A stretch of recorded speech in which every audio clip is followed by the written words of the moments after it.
వాటికి ఎలాంటి లైసెన్స్ ఇవ్వడానికి ఎలాంటి అవకాశం లేదు అధ్యక్ష ఈ చట్టం ప్రకారం. గతంలో ఉన్నటువంటి చట్టం ప్రకారం కేవలం దట్ క్వాలిఫైడ్ సీడ్ ఏదైతే ఉందో, వాళ్ళు చెప్పినటువంటి నోటిఫైడ్ సీడ్ ఏదైతే ఉందో దానిని మార్కెటింగ్ చేయడానికి మాత్రం లైసెన్స్ తీసుకోవడానికి ఈ చట్టం పెర్మిట్ చేస్తుంది అధ్యక్ష. దానికి ప్రాపర్గా అక్రిడిటేషన్ ఇవ్వడానికి కానీ, లైసెన్సింగ్ ఇవ్వడానికి కానీ, సర్టిఫికేషన్ ఇవ్వడానికి కానీ గతంలో ఈ చట్టం పరిధిలో లేదు అధ్యక్ష. అందుకని గతంలో ప్రతిపక్ష నాయకుడిగా ఉన్నప్పుడు మన గౌరవ ముఖ్యమంత్రి శ్రీ వైఎస్ జగన్మోహన్ రెడ్డి గారు ఎస్పెషల్లీ వెస్ట్ గోదావరి, కృష్ణా, గుంటూరు, ప్రకాశం ఆయా జిల్లాల్లో పాదయాత్ర చేసిన సమయంలోనే అనేక మంది ఆక్వా ఫార్మర్స్ ఆయన కలిసినప్పుడు ఈ ఆక్వా ఫార్మర్స్కు ఉన్నటువంటి అన్ని ఇబ్బందులు ఒక్కొక్కటి, మొదటిది వాళ్ళు చెప్పినటువంటిది నాణ్యమైనటువంటి కరెంటు సబ్సిడీ మీద ఇవ్వండి, అయితే నాణ్యమైనటువంటి సీడ్ ఇవ్వండి, నాణ్యమైనటువంటి ఫీడ్ సప్లై జరిగే విధంగా చూడాలని, ఎక్స్పోర్ట్స్ ప్రాపర్గా ఉండే విధంగా చూడాలని, మినిమం సపోర్టింగ్ ప్రైస్ రైతులందరికీ వచ్చే విధంగా చూడాలని అన్ని దశల్లో ప్రభుత్వ ఇంటర్ఫియరెన్స్ ఉండాలని చెప్పి గతంలో జగన్మోహన్ రెడ్డి గారికి వీళ్ళంతా కూడా విన్నవించుకోవడం జరిగింది అధ్యక్ష. మరి దానికోసమని చెప్పి గత అసెంబ్లీలో యాప్సన్ అనే ఒక బ్రహ్మాండమైనటువంటి బిల్లును తీసుకొచ్చింది అధ్యక్ష ఈ సభ. Andhra Pradesh state aqua development authority అన్నటువంటి ఒక చట్టాన్ని తీసుకొని వచ్చి ఆక్వా రంగంలో సుస్థిరమైనటువంటి అభివృద్ధి, సుస్థిరమైనటువంటి విస్తృతం జరిగే విధంగా ఈ చట్టం అనేక రకమైనటువంటి సవరణలు చేసింది అధ్యక్ష. మరి దానికి కంటిన్యూయేషన్గా ఇప్పుడే ఆక్వా ఫీడ్ చట్టాన్ని ఈ సభ ఆమోదించింది అధ్యక్ష. దానికి ధన్యవాదాలు తెలియజేస్తూ మరి క్వాలిటీ కంట్రోల్, గవర్నమెంట్ ఇంటర్ఫీరెన్స్ ఉండి గవర్నమెంట్ మానిటరింగ్ ఉండే విధంగా ఈ ఆక్వాకల్చర్ సీడ్ క్వాలిటీ కంట్రోల్ సవరణ చట్టం 2020ని ఈ సభకి ప్రవేశపెడతా ఉన్నాం అధ్యక్ష. ఈ సీడ్ ప్రొడక్షన్ మీద ప్రాపర్ మానిటరింగ్ లేకపోవటం వల్ల, ప్రాపర్ రెగ్యులేటరీ మెకానిజం లేకపోవటం వల్ల unknown source of brood stock ఈ రాష్ట్రంలో విస్తృతంగా వ్యాప్తి చెందింది అధ్యక్ష. ఈ అన్నోన్ సోర్స్ వల్ల చాలా ఇబ్బందులు ఉన్నాయి అధ్యక్ష. There is a possibility for inbreeding and low quality of seed. దానివల్ల వచ్చేటటువంటి ఇబ్బందులు ఆక్వా ఫార్మర్స్ అందరికీ తెలిసిందే అధ్యక్ష. There is very low survival rate of that seed and very sluggish growth of that seed. అలాగే they are very much disease prone and very high feed conversion ratio ఉండటం వల్ల రైతులు తీవ్రంగా నష్టపోయేటటువంటి పరిస్థితులు అనేక సందర్భాల్లో చూడటం జరుగుతూ ఉంది అధ్యక్ష. వీటన్నిటినీ ఇలాంటి illegal practices, unethical practices, mall practices అన్నింటినీ నివారించడానికి మరి ఆక్వాకల్చర్ సీడ్ బిజినెస్లో నాణ్యత నియంత్రణ చర్యల్ని అమలు చేయడానికి ఇలాంటి చట్టం ఒకటి ఎంతగానో అవసరం ఉందని చెప్పి ఈ ప్రభుత్వం భావించి ఆక్వా రైతుల ప్రయోజనాలను పరిరక్షించడానికి ఆక్వాకల్చర్ సీడ్ క్వాలిటీ కంట్రోల్ సవరణ చట్టాన్ని ఈ సభకి ప్రతిపాదించడం జరిగింది అధ్యక్ష. అధ్యక్ష, ఈ చట్టం ప్రధానమైనటువంటి లక్ష్యం బిజినెస్ ఆపరేటర్స్ ఎవరెవరైతే ఉన్నారో, ఈ ఆక్వాకల్చర్ సీడ్ బిజినెస్ సంబంధించి ఎవరెవరైతే ఉన్నారో వాళ్ళందరినీ ఈ చట్టం పరిధిలోకి తీసుకొని వచ్చి లైసెన్స్ ఇవ్వటం, అక్రిడిటేషన్ ఇవ్వటం, మరి అలాగే ఈ లార్వా మరియు హ్యాచరీస్కి సంబంధించి లార్వా పెంపకం కేంద్రాలు అండ్ హ్యాచరీస్కి సంబంధించి సర్టిఫికేషన్ ఇవ్వడం ద్వారా క్వాలిటీ సీడ్ ఖచ్చితంగా నాణ్యతా ప్రమాణాలు పాటించే విధంగా, అలాగే దీనికోసం ఒక ప్రత్యేకమైనటువంటి తనిఖీ యంత్రాంగాన్ని ఈ డిపార్ట్మెంట్లో వచ్చే విధంగా ఈ చట్టం ప్రతిపాదిస్తూ ఉంది అధ్యక్ష. అత్యంత ముఖ్యమైనటువంటిది అధ్యక్ష, ఏ రైతు కూడా నష్టపోకుండా ఉండడం కోసం ప్యాథోజన్ ఫ్రీ సీడ్ రావాలా, యాంటీబయాటిక్స్ ఫ్రీ సీడ్ రావాలా. తద్వారా ఈ రాష్ట్రం వెలుపల నుంచి కానీ అలాగే ఇతర దేశాలకి ఎక్స్పోర్ట్ చేసేటప్పుడు ఒక మంచి brand image, AP brand image ఉండే విధంగా ఈ చట్టం నియంత్రణ చర్యల్ని తీసుకుంటా ఉంది అధ్యక్ష. అధ్యక్ష, ఈ చట్టంలో 24 అధ్యాయాల్ని పొందుపరిచాం అధ్యక్ష. దీనికోసం రాష్ట్ర స్థాయిలో special chief secretary of animal husbandry and fisheries, మరి అలాగే ఫిషరీస్ కమిషనర్ కార్యదర్శిగా ఉంటూ ఒక ఆక్వాకల్చర్ సీడ్ కమిటీని మనం ప్రతిపాదించడం జరిగింది అధ్యక్ష. అలాగే నిర్ణయాలు తీసుకోవడానికి ఒక కమిటీని కూడా చట్టం కాన్స్టిట్యూట్ చేస్తూ ఉంది అధ్యక్ష. మరి అలాగే సీడ్ కంట్రోలింగ్ అథారిటీగా మత్స్యశాఖ కమిషనర్ రాష్ట్ర స్థాయిలో ఉంటారు అధ్యక్ష. జిల్లా స్థాయిలో జిల్లా కలెక్టర్ ఈ అధికారాలన్నింటినీ కూడాను మానిటర్ చేస్తారు అధ్యక్ష. మరి అలాగే ఫీల్డ్ లెవెల్లో మనకి ఫీల్డ్ లెవెల్లో కూడా ఒక సీడ్ ఇన్స్పెక్టర్ని మనం ఫీల్డ్ డెవలప్మెంట్ ఆఫీసర్ కింద వేస్తా ఉన్నాం అధ్యక్ష. మరి అలాగే ఈ రాష్ట్రంలో విక్రయించబడిన లేదా విక్రయించదలిచినటువంటి అన్ని ఆక్వాకల్చర్ సీడ్ని కూడా ఈ ప్రమాణాలకి, ఈ నాణ్యతా ప్రమాణాలకు అనువుగా ఉండే విధంగా ఒక 15 రాష్ట్రాలకి ఎగుమతులు జరుగుతున్నాయి, చేపల ఎగుమతులు.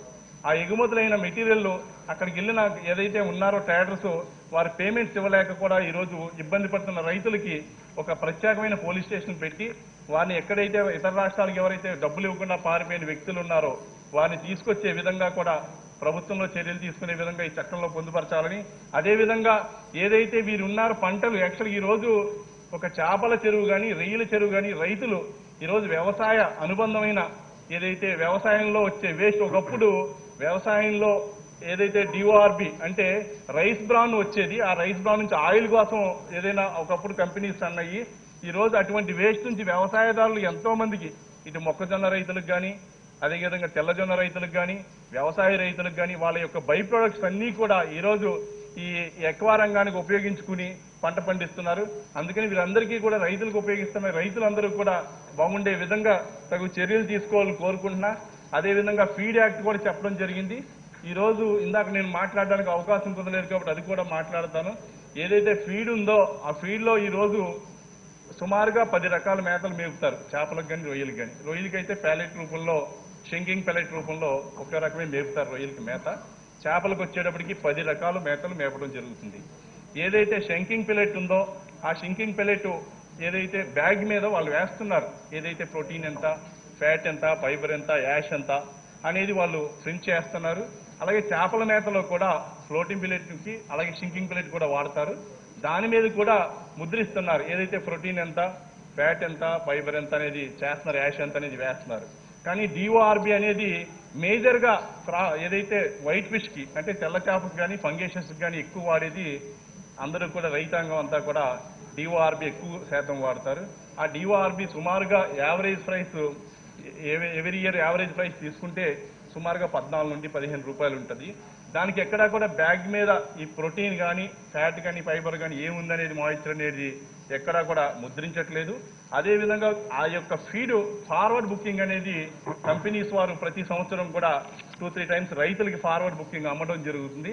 ఆ ఫార్వర్డ్ బుకింగ్లోని ఏదైతే ఒక రేటుకి సుమారుగా ఒక 15 రూపాయలు ఒక కేజీ పెట్టినప్పుడు ఒక 10 టన్నుల మెటీరియల్ 1,50,000 రూపాయలు ఉన్నప్పుడు ఆ 1,50,000 రూపాయలు ఉన్న ఫీడ్ని మనం ఫార్వర్డ్ బుకింగ్ ఫార్మర్ కొంటే కనుక ఆ రోజు మార్కెట్ తగ్గితే సేమ్ క్వాలిటీ ఇస్తున్నారు. అదే మార్కెట్ పెరిగితే కనుక మాయిశ్చర్ పెంచడమో ఫైబర్ పెంచడమో ఇటువంటి చేసి ఫార్మర్ నా ఫీల్డ్లో లేదు. ఎందుకంటే వైరస్ ఉండడం వలన రొయ్యల్లో మన అవసరానికన్నా ఎక్కువ పండించలేకపోతున్నాం, అవసరానికన్నా తక్కువే పండించడం కలుగుతున్నాం. వ్యవసాయంలో అయితే ఇందులో ఉన్న చెరువుల్లో అయితే కనుక చేపల ఉత్పాదకలో అవసరానికన్నా మనం ఎక్కువ పండించడం వల్ల ఈరోజు ఫంగేషన్స్ ఫార్మర్స్ ఉన్నారు. సుమారుగా 3 సంవత్సరాల నుంచి 60 రూపాయలు అమ్ముతున్నారు కేజీ సైజు. 60 రూపాయలు అమ్ముతుండగా ఈరోజు ఒక ఫీడ్ కాస్టే 40 రూపాయలు ఉంటే ఇంచుమించుగా యావరేజ్ అండ్ యావరేజ్ 35 రూపీస్ ఉంది ఫ్లోటింగ్ ప్లేట్. అటువంటిది ఫీడ్ వచ్చి 1.6, 1.7, 1.8 ఇన్ టైంలో మార్కెటింగ్ దొరకకపోతే కనుక 2.5 కూడా ఫీడ్ తినే అవకాశాలు ఉన్నాయి.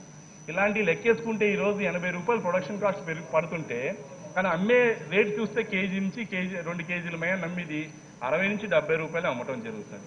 ఇవన్నీ కూడా రైతులు చాలా నష్టాల్లో ఉన్నారు.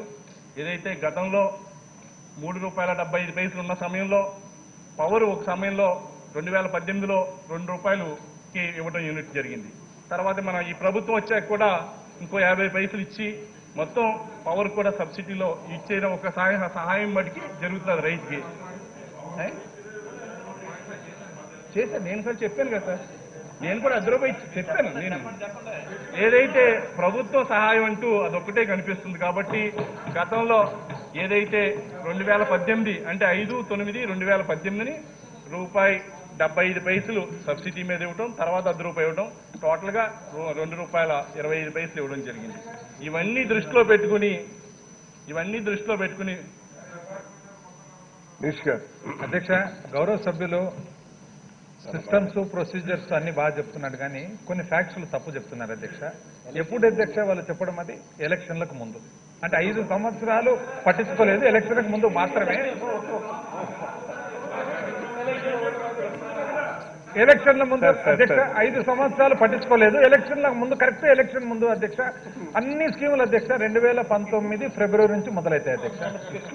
2014 నుంచి 2019 ఫిబ్రవరి వరకు ఏది గుర్తుకు రాదు.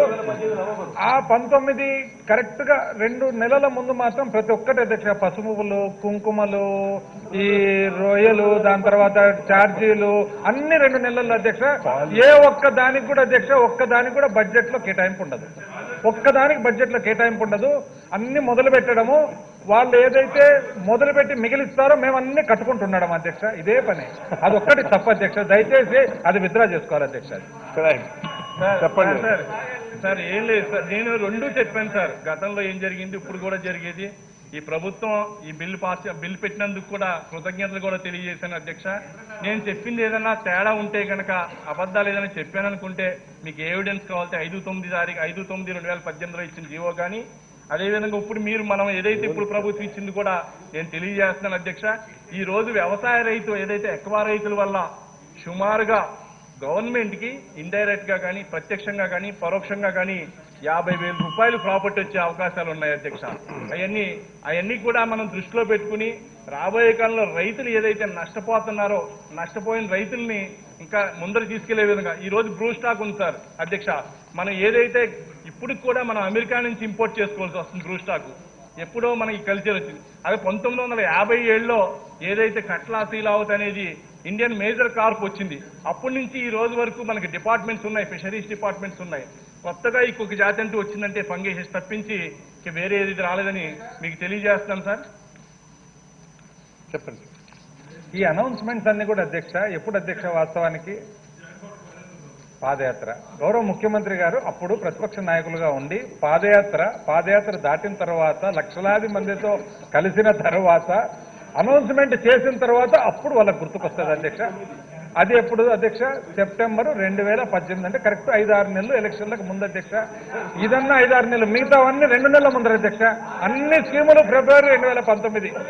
ఒక్కదానికి కూడా బడ్జెట్ లో కేటాయింపు ఉండదు. మనం అధ్యక్ష ఎప్పుడైనా కానీ ఒక ప్రభుత్వం ఏదన్నా చేయాలనుకున్నప్పుడు ఎప్పుడు అధ్యక్ష బడ్జెట్ లో పెడతారు. బడ్జెట్ లైన్ కూడా ఉండదు అధ్యక్ష. వాళ్ళు దానికి ఒక్క స్కీమ్ కు బడ్జెట్ లైన్ ఉండదు.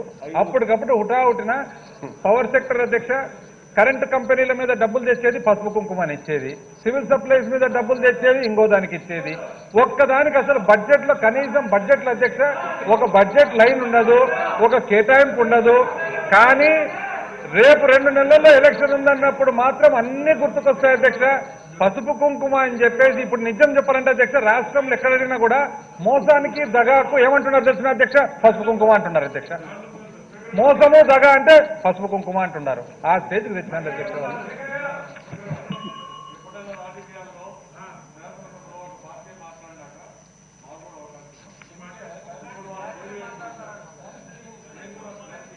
ఇచ్చిన వెంటనే మళ్ళీ అక్కడికి పోతుంది.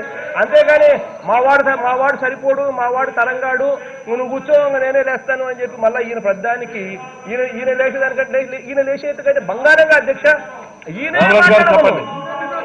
ఈయననే డిబేట్ లో పాల్గొమని అధ్యక్ష. ఈయననే డిబేట్ అధ్యక్ష. ఆయన సంతోషపడతాం మేమంతా అధ్యక్ష.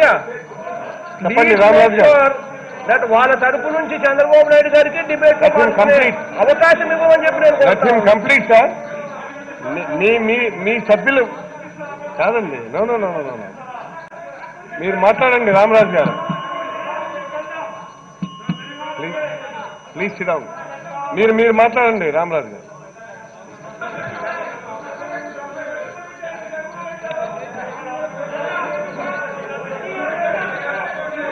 అధ్యక్ష మాట్లాడండి రామరాజు గారు మాట్లాడండి. అధ్యక్ష అధ్యక్ష అది నీ దగ్గర నువ్వు నేర్చుకోవాలి. కూర్చో. ఆగండి సార్, కూర్చోండి సార్, కూర్చోండి. There are lot of proceedings. కూర్చోండి. మీరు మాట్లాడండి. రామరాజు గారు, అవును నువ్వు చెప్పావు కదా దిగిపోతానులే సభర్ స్థానం నుంచి. కూర్చోండి సార్, కూర్చోండి. నాకు తెలుసు నాకు వాల్యూ ఎప్పుడు ఇవ్వాలో, ఎక్కడ ఇవ్వాలో, ఎవరికి ఇవ్వాలో నాకు తెలుసు. చెప్పండి రామరాజు గారు. అధ్యక్ష అధ్యక్ష చెప్పండి చెప్పండి అదేవిధంగా మనం ఏదైతే పూర్వం 1950 వెస్ట్ బెంగాల్లో బ్యారక్పూర్ హుస్సేన్ చౌదరి గారు వారు డాక్టర్ ఆలీ కునాలి డాక్టర్ ప్లీజ్ ప్లీజ్ మాట్లాడు. అదేవిధంగా మనకు పూర్వం సుమారుగా 60 సంవత్సరముల పైన పడినటువంటి 1957 సంవత్సరంలో వెస్ట్ బెంగాల్లో జోనాపూర్ సిఐ ఎఫ్ఆర్ఐ వారు డాక్టర్ ఆలీ కులాని డాక్టర్ ఐరానాల్ చౌదరి వారు జులై 1957 సంవత్సరంలో ఏదైతే ఇండియన్ మేజర్ కార్ప్ అని ఒక షీట్ తీసుకురావడం జరిగింది, అదే ఈ రోజు వరకు కూడా రైతులకు గత్యంతరం అయింది. కాబట్టి ఫస్ట్ మనం ఏదైనా ఒక రైతు బాగుండాలంటే R&D చేయవలసిన పరిస్థితి ఉంది. కాబట్టి వెంటనే ఏదైనా ఒక వ్యాధి వచ్చినప్పుడు ఆ వ్యాధి యొక్క చేపకి ఏ మందులు వాడాలనేది మనం R&D చేయవలసిన బాధ్యత ఉంది. కాబట్టి ప్రస్తుతం ముందరగా R&D సెంటర్స్ పెట్టి ఒక చేపకు కానీ ఒక రొయ్యకు కానీ వ్యాధి వచ్చినప్పుడు ఈరోజు మనం అన్ని కూడా వెటనరీ మెడిసిన్సే వాడుతున్నాం. ఏదైతే గేదెలకు కానీ ఆవులకు కానీ కోళ్లకు కానీ వాడే మందులే వాడవలసి వస్తుంది. కానీ మనం ఇప్పటి వరకు కూడా దీనికి ఐడెంటిఫికేషన్ చేసి మందు కావాలనేది ఎక్కడా కూడా డిపార్ట్మెంట్ ఇచ్చే పరిస్థితి లేదు అధ్యక్ష. అదేవిధంగా ఈ రోజు క్వాలిటీ అయిన షీడ్ ఇవ్వాలి అంటే కనుక ఆ క్వాలిటీ పరీక్ష చేసుకోవడానికి గవర్నమెంట్ ల్యాబ్స్ అవసరం.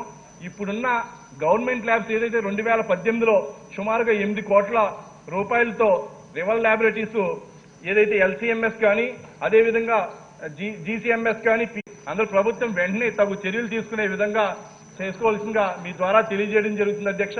అదేవిధంగా రైతులు కూడా ఈ రోజు స్వచ్ఛమైన నీరు కావాలి. మనకి పోలవరం వస్తే కనుక ఏదైతే కృష్ణా వెస్ట్ గోదావరి డెల్టాలో ఈ రాష్ట్రంలో అత్యధికంగా పండే వ్యవసాయం కాకుండా వ్యవసాయంలో నీరు అందన ప్రాంతంలో ఏదైతే కింద ప్రాంతంలో చేస్తున్నటువంటి సాగునికి మంచినీరు ఇచ్చే అవకాశాలు కూడా ఉన్నాయి. కాబట్టి దాని మీద కూడా దృష్టి పెట్టి ఎప్పుడైతే మంచినీరు అందరూ కూడా డ్రైన్ వాటర్ వాడుకుంటారు, అందరూ కూడా డ్రైన్లో వచ్చే వేస్ట్ వాటర్ ద్వారా సముద్రంలో కలిసే వాటర్ను వాడుకుంటారు అందరూ కూడా. ఆ వాటర్ని కాకుండా మనం ఇదిగితే కనుక క్వాలిటీ ఆఫ్ ఫిష్ కానీ క్వాలిటీ ఆఫ్ ఫిష్ మీట్ కానీ ఈ రోజు ప్రపంచ దేశాల్లో అందరికీ కూడా మన ఈ రోజున protein food easy digestible protein food మన ఆంధ్ర రాష్ట్రం నుంచి వెళ్తుంది అధ్యక్ష. కాబట్టి ఏదైతే మన రాష్ట్రం నుంచి వెళ్ళే మెటీరియల్ పక్క రాష్ట్రాలకు వెళ్ళేటప్పటికి సుమారుగా 36 గంటలు పడుతుంది అధ్యక్ష. ఏదైతే ఒక ఐస్లో వేసాక మెటీరియల్ 36 గంటల సమయం పడుతుంది. కాబట్టి క్వాలిటీ ఇంప్లిమెంట్ చేయాలి అంటే మన రాష్ట్రంలోనే ప్రాసెసింగ్ ప్లాంట్లు కానీ వాల్యూ యాడెడ్కి ఏదైతే అవసరమైందో కుకింగ్ కానీ అలాగే IQFs కానీ ఇవన్నీ వచ్చే విధంగా ఆల్రెడీ ఉన్నాయి. కానీ అయినా సరిపోవట్లేదు. ఈ సీజన్ వైడ్ క్రాప్ ఇది. ఎప్పుడైతే వైరస్ అనేది ఎప్పుడు కూడా క్లైమేట్ చేంజ్ వస్తే చాలు వైరస్ వస్తుంది, అత్యధిక పంట వస్తూ ఉంటుంది. మొన్న కూడా ఎప్పుడైతే ఏదైతే కోవిడ్ సమయంలో కూడా ప్రభుత్వం ఇన్వాల్వ్ అయ్యి రొయ్యల ధరలు తగ్గడం, ఇప్పుడు కోవిడ్ లాంటిది ఇప్పుడు వరకు ఎప్పుడు రాలేదు మనకి. ఇలాంటి విపత్తు కానీ మనం ఇలా చూడలేదు. ఆ రోజు ఏదైతే ప్రాసెసింగ్ ప్లాంట్లో వారి కొంత ప్రాబ్లం అయితే కొంత మ్యాన్ పవర్, ఏదైనా ఇది మ్యాన్ పవర్తో ఆధారపడిన పరిశ్రమ. మ్యాన్ పవర్ రాకపోతే కనుక ఎంత మనం గవర్నమెంట్ ఇన్వాల్వ్ అయినా కూడా అక్కడ జరగని పరిస్థితి. అయినప్పటికీ కూడా ప్రభుత్వం ఇన్వాల్వ్ అయ్యింది, ప్రభుత్వం ఇన్వాల్వ్ అయ్యి ప్రయత్నం కూడా చేసింది రేట్లు. కానీ అదే సమయంలో కొంత మన మంత్రివర్యులు కానీ ముఖ్యమంత్రి వర్యులు కానీ దృష్టికి వచ్చిందో లేదో కానీ చేపలో కూడా రేటు MSP డిసైడ్ చేయడం జరిగింది. 115 రూపాయలు డిసైడ్ చేయడం జరిగింది కేజీ చేప. కానీ అదే సమయంలో 80 రూపాయలకే 3 నెలల పాటు రైతులు కూడా చేపల రైతులు నష్టపోయారు. తర్వాత ఈ తుఫాన్లు కానీ ఈ వర్షాల వల్ల కూడా మన కొల్లేట్లో కూడా చాలా చెరువులు కూడా ముంపుకు గురైంది. వారికి కూడా ఏదైనా వీలైతే ఇన్సూరెన్స్ రూపంలో వారైతే యాక్చువల్ లోన్ తీసుకుంటారు కానీ వాళ్ళు ఎవరు ఇన్సూరెన్స్ కట్టరు. ఎందుకంటే ఫిష్లో కానీ ప్రాన్లో కానీ ఇన్సూరెన్స్ కట్టినా ఇన్సూరెన్స్ రాని సమయాలు చాలా ఉన్నాయి. దీనికి కారణం ఏదైనా ఒక చేప చనిపోయినప్పుడు ఇన్సూరెన్స్ కంపెనీ వాడు వచ్చి క్లెయిమ్ చేయాలి అంటే కనుక ఆ చేప చెరులోంచి పైకి వేస్తే కనుక వాడు క్లెయిమ్ చేయడు. పోనీ ఆ చేపలు అలా ఉంచుదామంటే కనవ చేపలు తెచ్చిపోతాయి పొల్యూషన్ వచ్చి. అందుకని దానికి ఎక్కడా కూడా లింక్ లేదు. కాబట్టి ఇన్సూరెన్స్ క్లెయిమ్ చేసుకుంటానికి ఏ ఎక్కువ ఫార్మర్కి అదృష్టం లేదు ఒక రకంగా. ఎందుకంటే వాటర్లో ఉంటే పొల్యూట్ అయిపోద్ది, వాటర్ పారామీటర్స్ మారిపోతాయి. కాబట్టి ఎక్కడా కూడా వీరందరూ కూడా ఇబ్బంది పడి ఈరోజు కొల్లేరులో కూడా సుమారుగా మా కాన్స్టిట్యున్సీలో కానీ ఏదైతే కైకలూరు కానీ ఏలూరు కానీ ఉంగుటూరు కానీ దెందులూరు కానీ సుమారుగా నేను అనుకుంటూ ఒక 10,000 ఎకరాల వరకు ముంపుకు గురైంది. చాలామంది రైతులు నష్టపోవడం జరిగింది. దానికి కారణం కొల్లేరులో కాంటూన్లో కొన్ని చెరువులు కూడా తవ్వుకుని ఎప్పుడు జలగం వెంగళరావు గారి సమయం నుంచి కూడా అక్కడ చేపల చెరువులు ఉండటం జరిగింది. అత్యధిక వర్షాలు సుమారుగా 1965-66 సమయం తర్వాత అత్యధిక వర్షపాతం అక్కడ నమోదు అవడం జరిగింది అధ్యక్ష. ఏదైతే కొల్లేరు కాంటూన్లో 10.5 వరకు వచ్చింది వాటర్ 1965 సమయంలో, తర్వాత ఇప్పుడు 11.7 అంటే ఇంచుమించుగా 1.2 ఎగస్ట్రా వచ్చింది సార్ అధ్యక్ష. అందుకని రైతులు కూడా మునిగిపోవడం జరిగింది. అదేవిధంగా ఉప్పుటేరు కూడా ప్రక్షాళన చేయవలసిన పరిస్థితి ఉంది. అక్కడ రైతులందరూ బాగుండాలంటే మొన్న ఏదైతే రైల్వే వారు బ్రిడ్జ్ కట్టారు అక్కడ అంటే దానికి దీనికి సంబంధం లేదు, కానీ అక్వాకు సంబంధం ఉంది కాబట్టి చెబుతున్నాను అధ్యక్ష. ఈ బిల్లుకి దానికి సంబంధం లేదు. అక్కడ 40x40 పిల్లర్స్ కూడా ఆ ట్రైన్లో వేయటం వల్ల కూడా కొంచెం ఏదైతే ఇంట్లో వెళ్ళలేదు, ఇవన్నీ దృష్టిలో పెట్టుకుని ఎక్వా రైతులకు ఏదైతే ఇబ్బంది ఉందో ఆ ఎక్వా రైతుల యొక్క ఇబ్బందులు మనం ఇంకొకసారి మాకు అవకాశం ఇవ్వండి అధ్యక్ష. నేను ఎక్వా రైతుగా నాకు కొంత అనుభవం ఉంది, అనుభవంలో నేను కూడా దీన్ని షేర్ చేసుకుని రైతులకు మేలు జరిగే విధంగా ఇది ఏదైతే బిల్లు ఉందో పారదర్శకతగా ప్రభుత్వం కానీ అదేవిధంగా ప్రభుత్వ అధికారులు కానీ 100కి 300% అంటే 100కి 300% చేస్తేనే ఈ బిల్లు యొక్క ఉపయోగం ఉంటుంది, కానీ లేదా చాలా కష్టం అధ్యక్ష. ఎందుకంటే మనం వ్యవసాయం ఇందాక కూడా చెప్పడం జరిగింది, వ్యవసాయంలో ఈ రోజు కూడా పెస్టిసైడ్స్ క్వాలిటీ లేకపోవడం ఉంది, డ్రగ్ కంట్రోల్ ఉంది, డ్రగ్ ఇన్స్పెక్టర్స్ ఉన్నారు, దానికి సంబంధించిన అధికారులు ఉన్నారు, కానీ ఇక్కడ ఎరువులు కూడా ఉన్నాయి, ఎరువుల్లో కూడా క్వాలిటీ లేదు. ఈ రోజు రైతు భరోసా కేంద్రాలు ప్రతి గ్రామానికి పెట్టడం జరిగింది, కానీ వీటికి సంబంధించి మండలానికి ఒక పీసీఆర్ కానీ ఎల్సీఎంఎస్ కానీ ల్యాబ్స్ పెడితేనే కానీ ఎక్కువ రంగం ఉన్న ఏరియాలో ఎవరికి కూడా అందుబాటులో ల్యాబ్స్ ఉండవు. కాబట్టి తమ ద్వారా ప్రభుత్వానికి తెలియజేసుకుంటా ఈ రంగాన్ని ఇంకా ముందరికి తీసుకెళ్ళడానికి ప్రొడక్షన్ అనేది డౌట్ లేదు, ఫార్మర్స్ ఇంకా పెంచుకుని ఎవరికి తీసుకెళ్ళడానికి ఫార్మర్స్ సంసిద్ధంగా ఉన్నారు. వారి యొక్క ఇన్ఫ్రాస్ట్రక్చర్స్, వారికి కావాల్సిన రోడ్స్ కానీ మౌలిక వసతులు, కరెంటు కూడా ఈ రోజు మనం ట్రాన్స్ఫారాలు కూడా 6 months కూడా కొద్దిగా ఇవ్వలేకపోతున్నాం. గతంలో కూడా కొద్ది ప్రాబ్లం ఉంది, ఇంకా పెరిగింది ఈ మధ్యకాలంలో. మనందరం కూడా ఏదైతే ట్రాన్స్ఫర్ అప్లికేషన్ పెట్టాక ఇన్ టైంలో ఇవ్వలేక సెకండ్ హ్యాండ్ అంటే ఒకసారి వాడేసిన ట్రాన్స్ఫార్మ్ తీసుకొచ్చి ఎక్వా రైతులకు పెడుతున్నారు. ఎక్వా రైతుకి 1 hour ఆక్సిజన్ లేకపోతే మనిషికి హార్ట్ బీట్ ఇలా ఉంటుంది. ఎందుకంటే పరిస్థితులు అటువంటి, అక్కడ ఆక్సిజన్తో సంబంధించి ఎక్వాలో ప్రాణికి అయితే విపరీతమైన ఆక్సిజన్ కావాలి. ఆ ఏరియాటర్స్ తిరిగితేనే కానీ అక్కడ రైతులు రెయ్య ఉండదు, లేదు జనరేటర్ మీద వెళ్ళాలి. వాళ్ళ జనరేటర్ కాస్ట్ కూడా చూస్తే డీజిల్ కాస్ట్ కూడా చాలా ఉంది, కాబట్టి జనరేటర్ మీద ఎక్కడా కూడా రైతు పండిస్తే ఆ వచ్చే డబ్బులు వారికి సరిపో. అది కూడా పైగా గ్యారంటీ లేని క్రాప్. ఎక్వాలో రొయ్యల క్రాప్ అనేది పూర్తి స్థాయి ఎక్కడా కూడా గ్యారంటీ లేదు.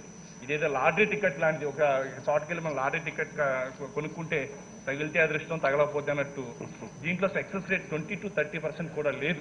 ఇప్పటి నుంచి అప్పుడు కూడా అందరూ ఇలా చేస్తున్నారు అంటే ఒక ట్రిప్ పోయినా ఒక ట్రిప్ వస్తుందని ఆశతో చేస్తున్నారు రైతులు. కాబట్టి ఎన్ని దృష్టిలో పెట్టుకుని ఏదైతే బ్యాంకు రుణాల్లో కూడా ఏదైతే రుణం తీసుకున్నప్పుడు కూడా మార్ట్గేజ్ ఛార్జెస్ కూడా ఎక్కువ తీసుకోవడం జరుగుతుంది. అదేవిధంగా ఈ రైతులందరినీ కూడా అగ్రికల్చర్ మనం ఎల్ఐసి సెక్టార్లో ఉన్నాం, దీనికి ఇన్కమ్ ట్యాక్స్ కూడా కడుతున్నాం, కాబట్టి ఇవన్నీ చూసుకుని ముందరగా ఏదైతే మనకు కావాల్సిన ఏదైనా ఎన్ఎఫ్డిబి ఫండ్స్ కూడా బోల్ ఉన్నాయి, కాబట్టి సెంట్రల్ గవర్నమెంట్ ఆఫీస్ ఇక్కడ తీసుకొచ్చారు. Thank you sir. ఈ రంగాన్ని ఇంకా ఎదురు తీసుకెళ్లాలని, కాకపోతే పారదర్శకంగా చేస్తేనే కానీ ఇది పూర్తి స్థాయిలో అవదని మీ ద్వారా తెలియజేసుకుంటూ సెలవు. కొట్టు సత్యనారాయణ గారు.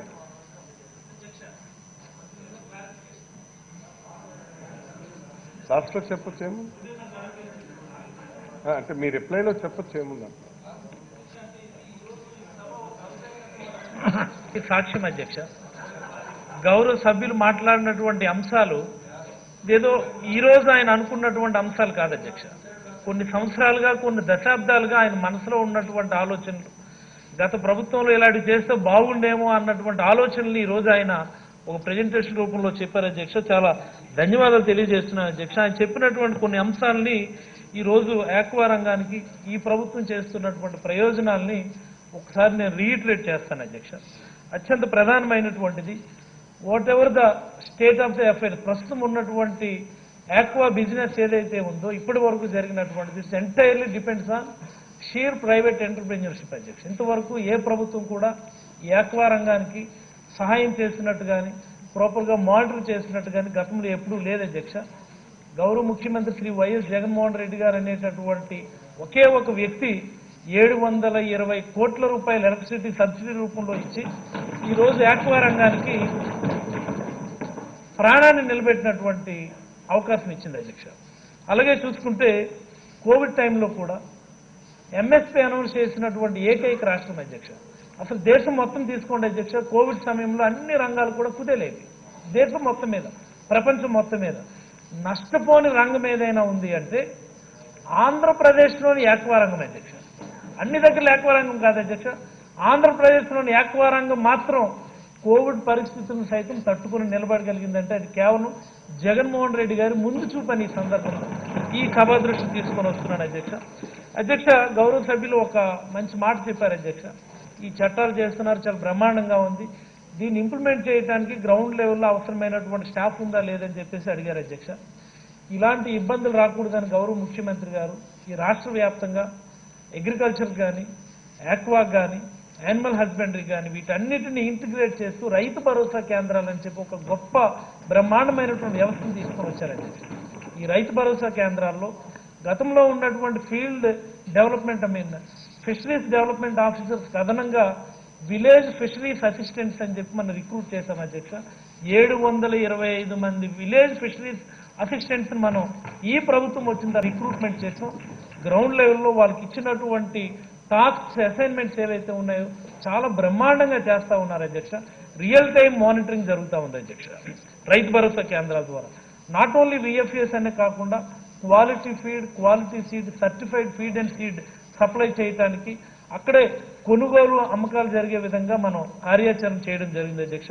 ఈ ఆర్బీకేస్ అన్నటువంటివి ఆంధ్రప్రదేశ్లో ప్రవేశపెట్టిన ఆర్బీకేస్ అన్నటువంటివి దేశానికి రేపొద్దున దిక్సూచడానికి ఇది ఒక నిదర్శనం అధ్యక్ష. మరో ముఖ్యమైనటువంటి అంశం అధ్యక్ష, చాలా ల్యాబ్స్ లేవు, ఈ ఫీల్డ్ సీడ్ తనిఖీ చేయడానికి అవసరమైన ఇన్ఫ్రాస్ట్రక్చర్ లేదు అని చెప్పి గౌరవ సభ్యులు ఈ సభ దృష్టి తీసుకొచ్చారు అధ్యక్ష. దీనిని సైతం గౌరవ ముఖ్యమంత్రి గారు అడ్రస్ చేయడానికి రాష్ట్రంలో 35 ఇంటిగ్రేటెడ్ ల్యాబ్స్ మనం నెలకొల్పుతా ఉన్నాం అధ్యక్ష. 9 కోస్టల్ డిస్ట్రిక్ట్స్ లో కూడా 35 ఇంటిగ్రేటెడ్ ఆక్వా ల్యాబ్స్ మనం నెలకొల్పుతా ఉన్నాం అధ్యక్ష. మరి అలాగే మరొకటి చెప్పారు, ఇక్కడ R&D సెంటర్స్ లేవు అని చెప్పి. R&D సెంటర్స్ లేవు అన్నటువంటిది వాళ్ళకి తెలుసు అధ్యక్ష. దీన్ని అడ్రస్ చేయడం కోసం అని చెప్పి మనం ఒక ఫిషరీస్ యూనివర్సిటీని మరికొద్ది క్షణాల్లో ఆ బిల్లుని ప్రవేశపెట్టబోతా ఉన్నాం అధ్యక్ష. ఆ ఫిషరీస్ యూనివర్సిటీకి అటాచ్డ్గా ఒక ఇంక్యుబేషన్ సెంటర్, ఒక నాలెడ్జ్ హబ్, ఒక R&D సెంటర్ని కూడా గౌరవ ముఖ్యమంత్రి గారు ఈ రాష్ట్రంలో ఉన్నటువంటి యాక్వా రంగం మరింత సుస్థిరమైనటువంటి అభివృద్ధి సాధించాలని చెప్పి ఇవ్వడం జరిగిందని చెప్పి ఈ సభ దృష్టికి తీసుకొని వస్తా ఉన్నాను అధ్యక్ష. అధ్యక్ష, ఈ రంగంలో ఉన్నటువంటి అన్ని ఇబ్బందులు అధిగమించడానికే ఈ చట్టాలు చేశాం అధ్యక్ష. యాప్స్డ్ అత్యంత ప్రధానమైనటువంటిది AP state aqua development authority, followed by aquaculture seed act and aquaculture feed act అని చెప్పి ఈ సభకి తీసుకొని రావడం జరిగింది అధ్యక్ష. అధ్యక్ష, చాలా ముఖ్యమైనటువంటి మాట గౌరవ సభ్యులు తీసుకొని వచ్చారు. ఈ రాష్ట్రంలో సుమారుగా 41 లక్షల టన్నులు ఆక్వా ప్రొడక్ట్ ఇయర్లీ వస్తూ ఉంటే దీనిలో రాష్ట్ర వినియోగం కేవలం 4.36 లక్షల మెట్రిక్ టన్నులు మాత్రమే మన రాష్ట్రంలో వినియోగిస్తూ ఉన్నాం అధ్యక్ష. కోవిడ్ పరిస్థితులు మనకి చాలా మంచి పాఠాలు నేర్పించాయి అధ్యక్ష. Unless otherwise domestic marketing improve అయితే తప్ప ఈ రైతుకి లాభం జరగదు అన్నటువంటి విషయాన్ని గౌరవ ముఖ్యమంత్రి గారు ముందే గుర్తించి ఈ రాష్ట్రంలో domestic marketing, domestic consumption improve చేయడానికి సుమారుగా 145 ఆక్వా హబ్స్ ని రాష్ట్ర వ్యాప్తంగా మంజూరు చేశారని ఈ సభా దృష్టికి తీసుకొస్తూ మొన్ననే వరల్డ్ ఫిషర్మెన్ డే నాడు 20 ఆక్వా హబ్స్ కి శంకుస్థాపన కూడా చేశారన్న విషయాన్ని గౌరవ సభ్యుల దృష్టికి నేను తీసుకొని వస్తా ఉన్నాను అధ్యక్ష. ఈ ఆక్వా హబ్లకు అనుసంధానంగా ప్రతి ఆర్బీకే పరిధిలో జనతా బజార్ని గౌరవ ముఖ్యమంత్రిగా నిజంగా ఈ ఆలోచన చెప్తా ఉంటేనే నాకు గూస్ బంప్స్ వస్తూ ఉన్నాయి అధ్యక్ష. జనతా బజార్ రేపొద్దున్న రూరల్ ఎకానమీ ఎలా ఉంటుందనేది ఒకసారి మనం ఊహించుకోవచ్చు అధ్యక్ష. మరి అలాగే మరో ముఖ్యమైనటువంటి అంశం అధ్యక్ష, Kisan credit cards aqua farmers అందరికీ మనం అందుబాటులోకి తీసుకొని వచ్చాం అధ్యక్ష. మరో ముఖ్యమైనటువంటి అంశం ఈ సభ దృష్టికి తీసుకొని రావాలి. ఆయన బ్రూట్ 1 or 2 స్పీకర్స్ ఉన్నారు. 1 minute ఫైనల్ గా మీ రిప్లైలో అయిపోయింది అధ్యక్ష. అంటే ఇది వెంటనే తెలియాలి అధ్యక్ష. బ్రూట్ స్టాక్ సంబంధించినటువంటి ఇబ్బందులు ఆయన తీసుకొని వచ్చారు అధ్యక్ష. మనం ఈ రాష్ట్రంలో aquatic quarantine facility Nakkapalli Visakhapatnam 36.5 కోట్లతో గౌరవ ముఖ్యమంత్రి గారు మంజూరు చేశారు అధ్యక్ష. Now it is ready to float the tenders అధ్యక్ష. ల్యాండ్ ఎక్విజిషన్ కూడా 30 ఏకర్స్ చేశాం అధ్యక్ష. దానికోసం 36.5 కోట్ల రూపాయలు గౌరవ ముఖ్యమంత్రి గారు ఇవ్వడం జరిగింది అధ్యక్ష. Ready for tenders aquatic quarantine facility for వనామిక్ shrimp అధ్యక్ష. మరి అలాగే sea bass and mud crab సంబంధించినటువంటి హ్యాచరీస్ కూడా మంజూరు చేశారు అధ్యక్ష. సీ బాస్ హ్యాచరీకి 23.5 కోట్లు ఇచ్చారు. మరి అలాగే మడ్ క్రాబ్ హ్యాచరీకి 14.2 కోట్లు ఇచ్చారు అధ్యక్ష. ఇవి గుంటూరు జిల్లా పరిసివారిపాలెం, నిజాంపట్నం, గుంటూరు జిల్లాలో మనం వీటిని నెలకొల్పుతా ఉన్నాం అధ్యక్ష. మరి అలాగే ఇండియన్ మేజర్ కార్ప్స్ గురించి ఒకటి చెప్పారు అధ్యక్ష. దీనికోసం కూడా గౌరవ ముఖ్యమంత్రి గారు 5.2 కోట్ల రూపాయలు ఇచ్చారు అధ్యక్ష. దీనిని సైతం మనం వెస్ట్ గోదావరి బాదంపూడి దగ్గర మనం నెలకొల్పబోతా ఉన్నాం అధ్యక్ష. అధ్యక్ష, అగ్రికల్చర్కి సంబంధించి విత్తనం వేసిన దగ్గర నుంచి కోతల వరకు ప్రతి దిశలో ప్రతి సందర్భంలో కూడా గౌరవ ముఖ్యమంత్రి గారు ఇన్వాల్వ్ అయ్యి అగ్రికల్చర్ నిలబెట్టినట్టుగానే ఆక్వా రంగంలో ఉన్నటువంటి అన్ని అంశాలను కూడా, చిన్న సున్నితమైనటువంటి అంశాలను కూడా టచ్ చేసి ఆక్వా రంగం ఇది చాలా అవసరం అధ్యక్ష. ఎందుకంటే ఇది గ్రోత్ ఇంజిన్ మన రాష్ట్రానికి. గతంలో చంద్రబాబు గారు అగ్రికల్చర్లో 11% డబుల్ డిజిట్ గ్రోత్ వచ్చిందని చెప్పి ఆయన చెప్పారు అధ్యక్ష. ఈ double digit growth is because of aqua industry నుంచి వచ్చినటువంటి ఈ గ్రోత్ ని ఆయన అగ్రికల్చర్ లో చూపించారు. డబుల్ డిజిట్ గ్రోత్ అని చెప్పి ప్రతిపాదించారు అధ్యక్ష.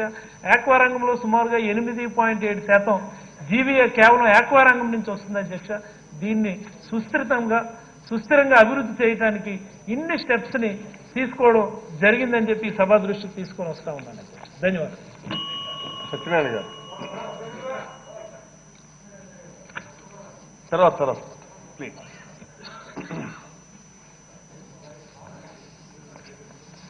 అధ్యక్ష, గ్రామీణ ప్రాంతానికి సంబంధించిన ఒక ప్రధానమైన బిల్ మీద మాట్లాడే అవకాశం కల్పించినందుకు మీకు ధన్యవాదాలు తెలియజేస్తున్నాను అధ్యక్ష. AP animal feed regulation of manufacture, quality control, sale and distribution bill 2020కి సంబంధించి నిజంగా ఈ రాష్ట్ర ముఖ్యమంత్రి గారు ఎంతో సూక్ష్మ దృష్టితోటి గ్రామీణ ప్రాంతాల్లో ఉన్న 70% మంది కుటుంబాలన్నీ కూడా ఈ పాడి పరిశ్రమ, పశు సంపద, పశు ఉత్పత్తుల మీద ఏదైతే ఆధారపడి ఉన్నారో వాళ్ళంతా కూడా ఇవాళ గ్రామాల్లో మరి ఈ పశు పోషణకు సంబంధించి, పశు గ్రాసానికి సంబంధించి గతంలో పచ్చిక బయళ్ళు విరిగా ఉండే పరిస్థితి ఉండేది. కానీ ప్రస్తుతం మనకి ఆ పరిస్థితులన్నీ కూడా కొంచెం మార్పు వస్తూ ఉంది అధ్యక్ష. దీని మీద ఆధారపడి వారి జీవన స్థితిగతులన్నీ కూడా అభివృద్ధి పదంలో నడపాలంటే మరి దీనికి సంబంధించిన మరి ఏదైతే పశువులకు సంబంధించిన ఫీడ్కి సంబంధించి అనేక మోసాలతోటి, అనేక అడల్ట్రేషన్ తోటి మరి మార్కెట్లో మరి ఈ ఫీడ్ దొరుకుతున్న మూలంగా రైతులు నష్టపోతున్నారన్న విషయాన్ని ముఖ్యమంత్రి గారు దృష్టిలో పెట్టుకుని ఈ ఫీడ్ కంట్రోల్, మ్యానుఫ్యాక్చర్ కంట్రోల్ చేసి ఒక మంచి పోషకాలతో ఉన్న మరి విలువలతో కూడిన ఈ ఫీడ్ సప్లై చేయాలనే ఉద్దేశంతో ఈ బిల్లు తీసుకురావడం జరిగింది. ఇవాళ మన రాష్ట్రంలో చూసుకుంటున్నట్టయితే 46 లక్షల ఆవు సంపద కానీ, అలాగే 64 లక్షల గేదెలకు సంబంధించిన పశువుల సంపద కానీ, మరి 176 లక్షలు అంటే 1,76,00,000 గొర్రెలు, 55 లక్షల మేకలు, మరి 1,75,00,000 కోళ్లు, 10,75,00,000 కోళ్లు, ఇన్నిటి మీద లక్షలాది కుటుంబాలు ఆధారపడి ఉన్నాయి అధ్యక్ష. దీనికి సంబంధించి మన రాష్ట్రం పాలు, మాంసం ఉత్పత్తిలో 4వ స్థానంలో ఉంటే మరి కోడిగుడ్లకు సంబంధించి మొదటి స్థానంలో ఉంది అధ్యక్ష. దీని నుంచి సుమారుగా మనకి 52,397 కోట్ల రూపాయలు ఆదాయం మరి జీఎస్టీలో కలుస్తూ ఉంది. ఇంతటి విలువైన పశు సంపదని బాధ్యతాయుతంగా పోషించవలసిన ఆవశ్యకత ఎంతైనా ఉందన్న విషయాన్ని ముఖ్యమంత్రి గారు గుర్తించి ఈ పశు మేతల నియంత్రణ చట్టాన్ని 2020 మరి తీసుకొచ్చి వాళ్ళకి నిజంగా చాలా ఉపయోగపడేలాగా మరి ప్రభుత్వం ఆలోచన చేసి బిల్లు పెట్టడం జరిగింది అధ్యక్ష. దీనికి సంబంధించి మరి మార్కెట్లో చూస్తుంటే అనేక రకమైన నాసి రకాలకు సంబంధించిన ఈ ఫీడ్ దొరుకుతూ ఉంది అధ్యక్ష. రేట్లు కూడా వాళ్ళు ఇష్టం వచ్చినట్టుగా ఆ బ్రాండ్ ఏదైతే బ్రాండ్ పాపులర్ అవుతుందో దాన్ని ఇష్టం వచ్చిన రేట్లు నిర్ణయించి మరి రైతులకు అమ్మే పరిస్థితి ఉంది. దీన్ని బట్టి ఏమవుతుందంటే కల్తీ ఎరువులు ఉంటున్నాయి. ఆ కల్తీ ఎరువుల ద్వారా ఆ ఫీడ్ ఏదైతే మన పశువులకి కానీ ఇతర మనం వాళ్ళకి ఫీడ్ చేయడం మూలంగా దానికి సంబంధించిన ఉత్పత్తుల్లో కూడా దాని ఎఫెక్ట్ పడటం, ఆ ఉత్పత్తుల్ని మరి మానవాళ్ళు ఉపయోగిస్తుంటే దాన్ని ఆ మనుషుల మీద ఉన్న ఆరోగ్యం మీద కూడా ఎఫెక్ట్ అయ్యే పరిస్థితి వస్తుందన్న విషయాన్ని గ్రహించి ఈ ఫీడ్ రెగ్యులేషన్ని తప్పనిసరిగా పాటించేందుకు వీలుగా ఈ చట్టాన్ని చేయడం జరిగింది అధ్యక్ష. ముఖ్యంగా పశు మేతలు తయారు చేసేప్పుడు వాటిలో కలిపే ముడి పదార్థాలు ఏదైతే ఫీడ్ ఇంగ్రీడియంట్స్ ఉంటాయో దానికి సంబంధించిన పోషక విలువల శాతం కానీ వాటిలో కలిపే ఎంత పర్సెంటేజ్ కలుపుతున్నారని కూడా పొందుపరచవలసిన అవసరం ఎంతైనా ఉంది. దీనికి సంబంధించి ముఖ్యంగా పశు దానాలో ఏదైతే ఈ ఫీడ్ తేమ ఏదైతే మాయిశ్చర్ని ఖచ్చితంగా మెయింటైన్ చేయకపోయినట్లయితే 14% మాయిశ్చర్ దాటితే దాంట్లో అప్లోటాక్సిన్ అనే ఒక విష పదార్థం అభివృద్ధి చెంది అది మనం ఉపయోగించే మనుషుల మీద కూడా దానికి సంబంధించిన ఎఫెక్ట్ పడుతుందన్న విషయం మరి నిపుణులందరూ కూడా చెప్తున్నారు. దీనికి సంబంధించి ఈ కంట్రోల్ చేయడం మూలంగా ఆ 14% మాయిశ్చర్ లోపల మెయింటైన్ చేసి ఫీడ్ సప్లై చేయడం మూలంగా ఆ మ్యానుఫ్యాక్చరర్స్ అందరూ కూడా ఖచ్చితంగా ఈ రెగ్యులేషన్స్ అన్ని మెయింటైన్ చేయడం మూలంగా మరి గ్రామీణ ప్రాంతంలో ఉన్న దీని మీద ఆధారపడిన కుటుంబాలన్నిటికీ కూడా మేలు జరుగుతాయి. ఆ ఉత్పత్తులన్నిటి కూడా మనం ఉపయోగిస్తున్నాం కాబట్టి దాని మీద మనకి ఇవాళ అన్ని రకాలుగా కూడా మేలు జరుగుతుంది. ఇవాళ నిజంగా గ్రామీణ ప్రాంతాల్లో చూస్తే అధ్యక్ష లక్షలాది కుటుంబాలు 170 మంది గ్రామీణ ప్రాంతాల్లో వ్యవసాయం మీద ఆధారపడిన ప్రతి కుటుంబంలో కూడా ఈ పశుపోషణలో మరి వాళ్ళకి చేతోడు వాదుడుగా ఉండాలి, వేడి నీళ్ళు చన్నీళ్ళు సాయంగా దీని మీద ఆధారపడవలసిన ఆవశ్యకత ఎంతైనా ఉంది అధ్యక్ష. ఎందుకంటే దీంట్లో కూడా రైతుల దగ్గర నుంచి తక్కువగా ఉన్న ఈ రైతుల దగ్గర పనిచేసే లేకపోతే సాగుదారులు ఏదైతే మనం కౌలుదారులు అంటున్నామో లేకపోతే భూములు లేని కుటుంబాలు రైతు కూలీ కుటుంబాలు వ్యవసాయ కూలీ కుటుంబాలు ఎక్కువగా దీని మీద ఆధారపడి ఉన్న అధ్యక్ష. వాళ్ళకి ఏం సంబంధించి వాళ్ళకి ఏం పొలాలు పుట్టలు ఉండి దీనికి ఏదో కొంత పశుగ్రాసం కోసం ఆపుదామన్న ఆలోచన అవకాశం కూడా వాళ్ళకి ఏం లేదు. ఇటువంటి పరిస్థితుల్లో సరైన ఫీడ్ సరైన ధరకి సరైన పోషకాలతో ఉన్న ఫీడ్ కనుక వాళ్ళకి లభించినట్లయితే దాన్ని ఉపయోగించి పశువులు పోషణ చేయడం మూలంగా వాళ్ళకి కొంత లబ్ధి జరుగుతుంది, ఆ కుటుంబాలు ఆదాయం పెరుగుతుంది, వాళ్ళకి అన్ని రకాలుగా మేలు జరుగుతుంది అన్నది ఈ బిల్లులో ఉన్న ప్రధాన అంశం అధ్యక్ష. దీని ద్వారా ఏంటంటే నాణ్యమైన దాణా తయారు చేయగలుగుతాం, పోషకాలతో కూడిన దాణాను తయారు చేయగలుగుతాం, రైతులకి కరెక్ట్గా ఎంత కావాల్సి అంత లభించడానికి అవకాశం కలుగుతుంది, తక్కువ ధరకి దాణా లభ్యం అవుతుంది, కల్తీని నిర్మూలించడానికి అవకాశం కలుగుతుంది, నాణ్యమైన పశు ఉత్పత్తులని తయారు చేయడానికి అవకాశం ఉంటుంది, రైతుల ఆదాయాన్ని పెంచడానికి అవకాశం ఉంటుంది. అలాగే ఈ దాణా యూనిట్లు కూడా మరి రైతు భరోసా కేంద్రాల ద్వారా ఏర్పాటు చేసి ఆ గ్రామంలో ఉన్న నిరుద్యోగ యువతకి ఒక ఆదాయ వనరుగా ఏర్పాటు చేసినట్లయితే అన్ని రకాలుగా కూడా మంచి బాగుంటుందన్న ఉద్దేశంతో మరి నేను ప్రభుత్వం ఆలోచించవలసిందిగా కోరుతున్నాను. అలాగే ఈ దాణా తయారీ కర్మాగారాలు కోఆపరేటివ్ సెక్టార్లో అభివృద్ధి పరిస్థితి బాగుంటుంది. ఇవాళ కోఆపరేటివ్ సెక్టార్ అంటే నిజంగా గ్రామీణ ప్రాంతాల్లో ఈ పాలు ఉత్పత్తి చేసే రైతాంగాన్ని కొట్టగొట్టి కోఆపరేటివ్ సెక్టార్ని పూర్తిగా నిర్లక్ష్యం చేసింది అధ్యక్ష గత ప్రభుత్వం. వాళ్ళ సొంత స్వార్థానికి ఆలోచనకి రాష్ట్రంలో ఉన్న కోఆపరేటివ్ మిల్క్ సొసైటీలన్నింటినీ నిర్వీర్యం చేసేసారు అధ్యక్ష. కేవలం వాళ్ళ వాళ్ళ కంపెనీల్ని వృద్ధి చేసుకోవడం కోసం రాష్ట్ర ప్రజల్ని ఈ రకంగా తాకట్టు పెట్టిన ప్రభుత్వాన్ని మన ఆంధ్రప్రదేశ్లోనే చూడగలిగి ఉంటారు అధ్యక్ష. ఇవాళ అటువంటి పరిస్థితి నుంచి ముఖ్యమంత్రి గారు ఎంత దూరదృష్టితో ఆలోచన చేసి ఇవాళ ప్రపంచానికి ఆదర్శవంతమైన అమూల్ గుజరాత్లో మన దేశంలో గుజరాత్ రాష్ట్రంలో అక్కడ cooperative society milk growers cooperative society ద్వారా ఏదైతే ఎంత పాపులర్ అయిందో ఆ అమూల్ సంస్థని మన రాష్ట్రానికి తీసుకొచ్చి ఇక్కడ స్థానికంగా ఉన్న డైరీలు వాళ్ళ రైతులకు ఇస్తున్న రేట్లకి ఒక్కొక్క లీటర్కి 5 రూపాయల నుంచి 8 రూపాయల వరకు రేట్లు పెంచి ఇప్పించి ఏర్పాటు చేశారంటే దోపిడీ ఏ స్థాయిలో ఉందో ఈ రాష్ట్రంలో గత ప్రభుత్వం 5 ఏళ్లు ఎంత పెద్ద ఎత్తున రైతుల్ని మోసం చేశారన్నది నిజంగా ఇవాళ రాష్ట్ర ముఖ్యమంత్రి గారు తీసుకున్న నిర్ణయం వల్ల ప్రతి ఒక్కరు కూడా గమనిస్తున్నారు అధ్యక్ష. ఇది నిజంగా చాలా అన్యాయమైన పరిస్థితి. దీన్ని ఇటువంటి పరిస్థితులన్నీ అరికట్టడానికి మరి మార్కెటింగ్ విషయంలో అమూల్ తీసుకొచ్చినట్టుగానే దీనికి సంబంధించిన ఈ దాణాకి సంబంధించి నిరంతరం దీని మీద నిఘా పెట్టి తయారు చేసే దాంట్లో యువతకి శిక్షణ ఇచ్చి ఏదైనా ప్రైవేట్ సెక్టార్లో చేసుకున్న వాళ్ళని కంట్రోల్ చేయడానికి ఈ చట్టం ఎంతైనా సరే ఉపయోగపడుతుందని నేను భావిస్తున్నాను అధ్యక్ష. అలాగే ఇవాళ మనకున్న పశు సంపదల్లో 40% మాత్రమే పశుగ్రాసం ద్వారా ఈ లేదా ఈ ఫీడ్ ద్వారా మనం చేయగలుగుతున్నాం. మిగిలిన 60% కూడా పశుగ్రాసం మీద ఆధారపడుతుంది అధ్యక్ష. దీనివల్ల ఏమవుతుందంటే నెగిటివ్ ఎనర్జీ బ్యాలెన్స్ అన్నది గ్రామాల్లో కనపడతాం. ఈ పాడి పరిస్థితి మీద ఆధారపడిన వాళ్ళకి దీనికి సంబంధించిన మేత వరకు వచ్చేసరికి చాలా ఇబ్బంది పడే పరిస్థితి ఉంది. వాళ్ళందరికీ కూడా సరసమైన మరి రేటుతోటి ఈ ఫీడ్ మనం అందించగలిగితే వాళ్ళందరికీ కూడా చాలా సౌకర్యంగా ఉంటుందన్న విషయాన్ని ఈ సందర్భంగా నేను ఈ సభకు గుర్తు చేస్తాను. అలాగే ఎండు మేత కానీ దానా కానీ పచ్చి కొరత కానీ ఎన్ని దృష్టిలో పెట్టుకుంటే కొంత ఈ రైతు భరోసా కేంద్రాల ద్వారా ఎక్కడైతే అవకాశం ఉన్న ఖాళీ ప్రదేశాల్లో ఈ పచ్చిక బయలుని ఏర్పాటు చేసే ఆలోచన కూడా మరి ప్రభుత్వం చేసినట్లయితే బాగుంటుందన్న ఆలోచన నేను ఒక సూచన చేస్తా ఉన్నాను. ఎందుకంటే ఈ సామాజిక పశుగ్రాస క్షేత్రాలు అభివృద్ధి చేయాలంటే ఈ రైతు భరోసా కేంద్రాలు కొంతవరకు ఉపయోగపడతాయన్న విషయాన్ని నేను సభ దృష్టికి తీసుకొస్తున్నాను.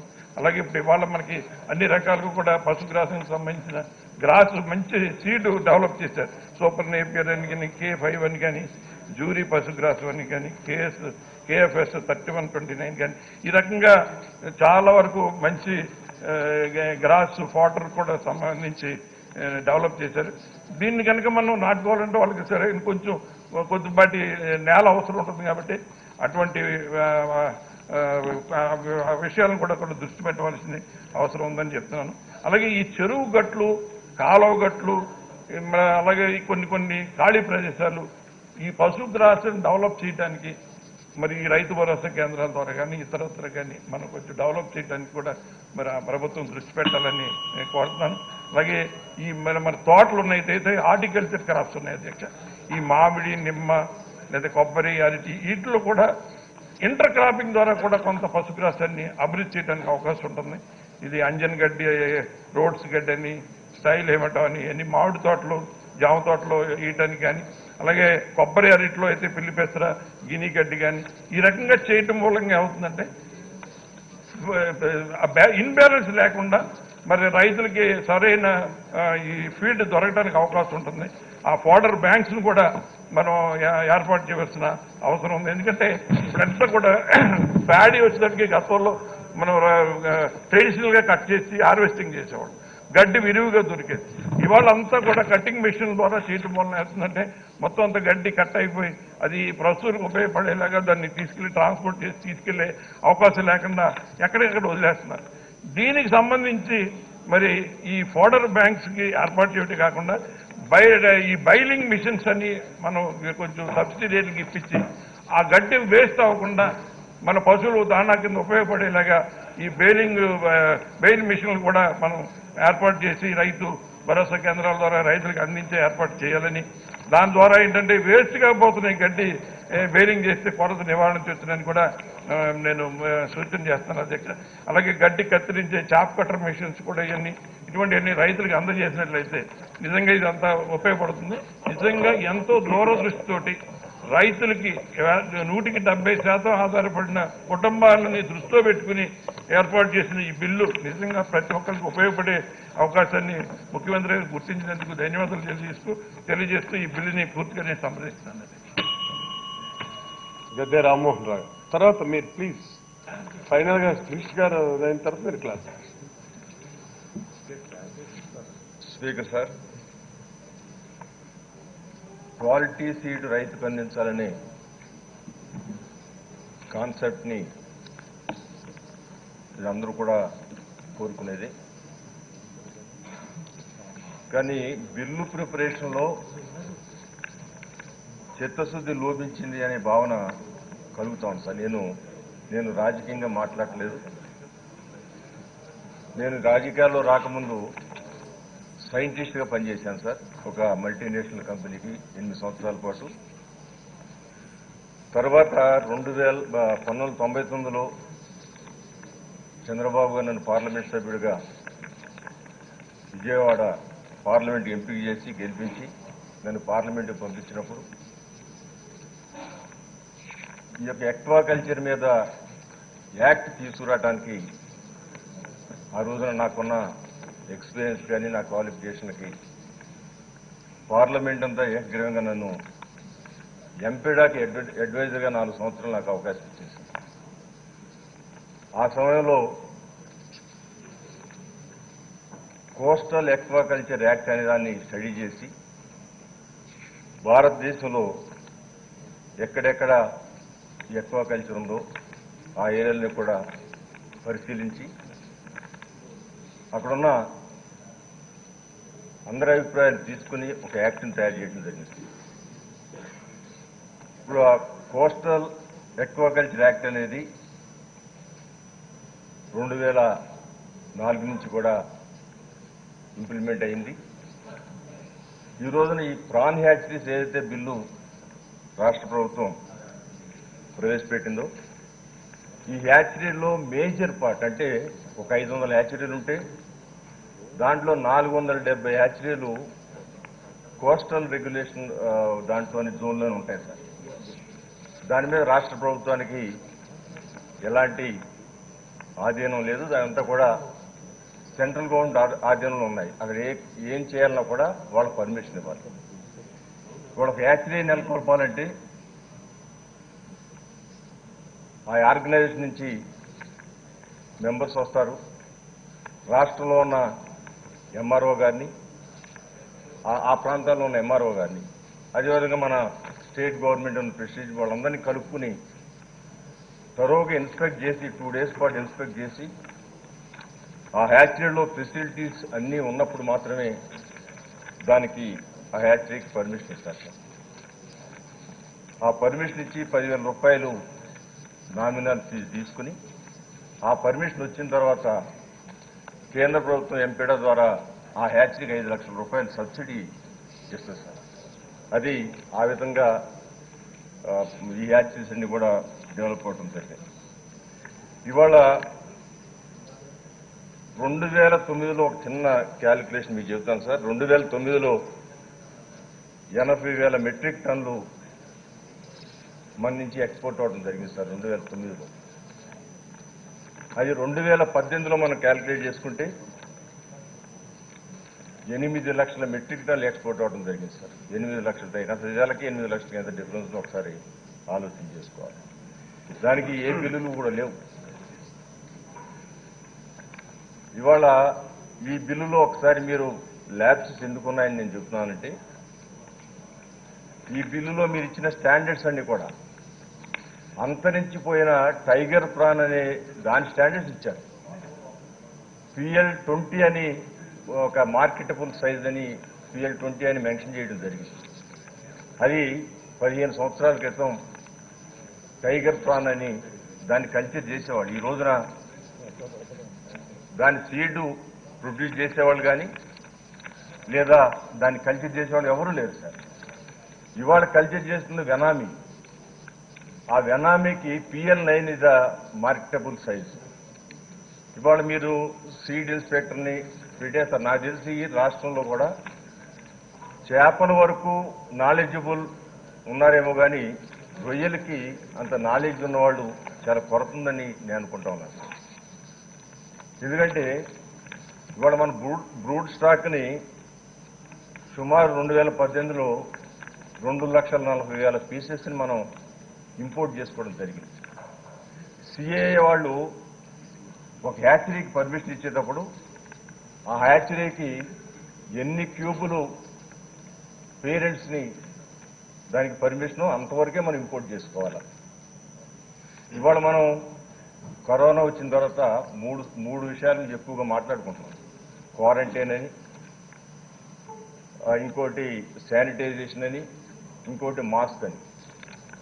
ఈ రొయ్యల పరిశ్రమలో ఈ హ్యాచరీస్లో ఈ క్వారంటైన్ సిస్టమ్ కానివ్వండి, ఈ శానిటైజేషన్ కానివ్వండి 20 సంవత్సరాల నుంచి కూడా